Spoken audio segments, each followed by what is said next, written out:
knjigo sem si izbrala, ker mi je všeč sama naslovnica. Všeč mi je tudi naslov Aličine pustolovščine v čudežni deželi in obožujem vse risbe in slikanice, ki so v tej knjigi, zato sem se odločila, da jo preberem. Knjiga se začne s pesmijo Aličine pustolovščine v deželi čudes. Julijski dan nas je ovijal zlato kopreno meglic. Sanje so prosojnemu toku sledile in se zaradi mehkih sapic gostile.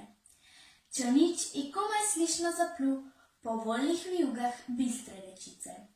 Besede sem slišal v daljavi, dušila jih je poletna sapara.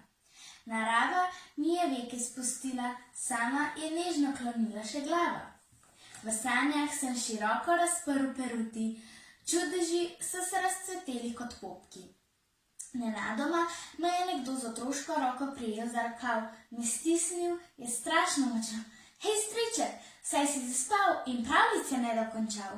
Zahtevamo jo, smešno in dolgo in prismojeno, kar se da, je moje spremstvo nemilo prosilo.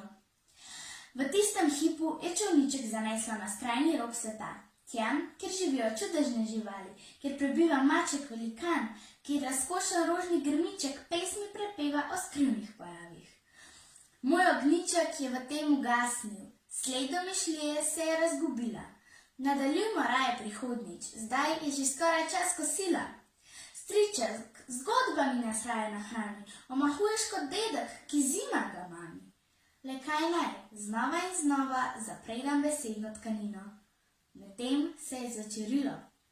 Sonce je že upepelilo obzorje, v sence se vrnile so dobrave, iz budnih sanj v sanjsko morje.